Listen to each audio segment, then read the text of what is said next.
Humility. Walk humbly before him, take unto you the whole armor of God, and never forget the gospel shoes of peace.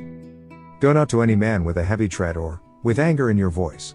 Let all God's servants, from those occupying the highest positions, to those in the lowliest service, walk humbly before him. Manuscript 140, 1902. A time for prayer. Be sure to pray and counsel together before laying your plans, and then, in the Spirit of Christ, push the work unitedly. If one of your number decides that he cannot cooperate with his brethren, and has no desire to work because of differences of opinion, the course to be pursued is without a question. Humble yourselves before God, and resort to prayer, for you cannot and must not attempt to work at variance. From anyone who persists in stubbornness and self-will, God will remove his spirit, and another will wear the crown that was for him. God accepts only those who will learn of Christ, those who study his word, learning lessons of meekness and lowliness of heart, lessons of obedience, willingness to do his work in God's way, not their finite way. Love of self, pride, and self-sufficiency lie at the foundation of the greatest trials and discords that have ever existed in the religious world. Again and again the angel has said to me, press together, be of one mind, of one judgment. Christ is the leader, and you are brethren, follow him. Walk in the light as he is in the light. Those who walk in the footsteps of Christ shall not walk in darkness, but those who draw apart in unsanctified independence cannot have God's presence and blessing in the work. Workers can easily place themselves where divine love and power and wisdom cannot reach them, where they cannot have help and counsel, in difficulties and trials, because they would not understand, and rightly appropriate heaven's rich treasure. They would glorify themselves, and think their own ways perfect, and become established in self-righteousness. Letter 4, 1890, March 9, 1890 to Brethren in Africa. Wisdom from above. Men are wanted who feel their need of wisdom from above, men who are converted at heart, who understand that they are but sinful mortals and must learn their lessons in the school of Christ before they are prepared to mold other minds. When men have learned to depend on God, when they have faith that works by love, and purifies their own souls, then they will not lay on other men's shoulders burdens that are grievous to be borne. Letter 83, 1896, May 22, 1896, to O.A. Olson. Haphazard leadership. You love praise and excitement and to bring yourself to the front. You care far more for the approbation and praise of men than for the approval of God. You lead others. They do not know where you are leading them, neither do you, because you go on haphazard, heedless, impulsive, without sound judgment, or heavenly wisdom. God has warned you. God has counseled you. Have you trembled at his word? Have you resisted temptations? Have you separated yourself more and from worldly influences? Letter 3, 1882, p. 3, April 1, 1882. God exalts the humble. He is most fit to carry responsibilities and command who most resembles God in character, in goodness, mercy, and staunch loyalty to the cause and work of God. Every one needs now to work for brother, for friend, for neighbor, and for stranger, drawing the mind away from the discouragements that will crowd in. The truth is to be magnified. We must not be surprised at strange movements. No one must seek exaltation. The more humbly we move and work, the more will we be exalted with God. The return of Jesus Christ to our world will not be long delayed. This is to be the keynote of every message. Letter 39, 1898, p. 13, March 27, 1898 to Brethren Woods and Miller. Time for a change. There is much for men in responsible positions to learn. When men feel that their ideas are without a flaw, it is time for them to change their position from president to that of a learner. When they think that their ideas, their judgment, should be accepted without question, they show that they are unfit for their position. God sees not as man sees. Whatever position a man may be called to fill, his judgment is not to be regarded as unerring. His entrusted responsibility makes it far more needful than it otherwise would be for him to be free from all egotism, and willing to receive counsel.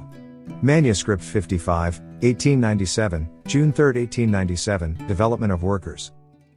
Extorting means to be used in God's cause. Has there been any of this rejoicing among those who have been given positions of responsibility in the work of God? It is a shame to them, and when they see what an offense their course was to God, they will be filled with shame. The anger of the Lord is kindled against those who can rejoice in the robbery of their fellow men, who extort means to be used for the advantage of the cause. The Lord asks, who gave these men this authority? The cause of God was dearer to the ones they were robbing than it was to them.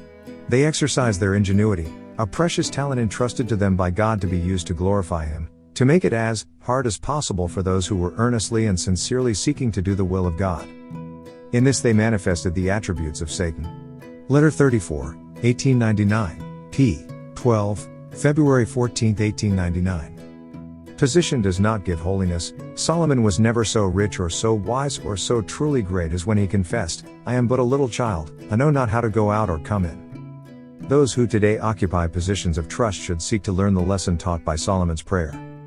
The higher the position a man occupies, the greater the responsibility that he has to bear, the wider will be the influence that he exerts, and the greater his need of dependence on God. Ever should he remember that with the call to work comes the call to walk circumspectly before his fellow men. He is to stand before God in the attitude of a learner. Position does not give holiness of character. It is by honoring God and obeying His commands that a man is made truly great. So long as he remains consecrated, the man who God has endowed with discernment and ability will not manifest an eagerness for high position, neither will he seek to rule or control. Of necessity men must bear responsibilities, but instead of striving for the supremacy, he who is a true leader will pray for an understanding heart, to discern between good and evil. Prophets and Kings, 30:31. Leaders are learners. Those who accept a position of responsibility in the cause of God should always remember that, with the call to this work, God has also called them to walk circumspectly before Him, and before their fellow men. Instead of considering it their duty to order and dictate and command, they should realize that they are to be learners themselves. When a responsible worker fails to learn this lesson, the sooner he is released from his responsibilities, the better it will be for him, and for the work of God. Position never will give holiness, and excellence of character. He who honors God and keeps His commandments is himself honored. The question which each should ask himself in all humility is, am I qualified for this position? Have I learned to keep the way of the Lord, to do justice and judgment? The Savior's earthly example has been given us that we should not walk in our own strength, but that each should consider himself, as Solomon expressed it, a little child. Testimonies for the Church 9-282, 283. A fatal deception. There is a most fearful, fatal deception upon human minds. Because men are in positions of trust, connected with the work of God, they are exalted in their own estimation, and do not discern that other souls, fully as precious in the sight of God as their own, are neglected, and handled roughly, and bruised, and wounded, and left to die. Testimonies to Ministers and Gospel Workers, 357, 358. Prominent characters special target for Satan. David knew that it would require humility of heart, a constant trust in God, and unceasing watchfulness, to withstand the temptations that would surely beset Solomon in his exalted station, for such prominent characters are a special mark for the shafts of Satan. Patriarchs and Prophets, 750, 751. Cultivate humble dependence. Men whom the Lord calls to important positions in His work are to cultivate a humble dependence upon Him. They are not to seek to embrace too much authority, for God has not called them to a work of ruling, but to plan and counsel with their fellow laborers. Every worker alike is to hold himself amenable to the requirements and instructions of God. Testimonies for the Church 9-270.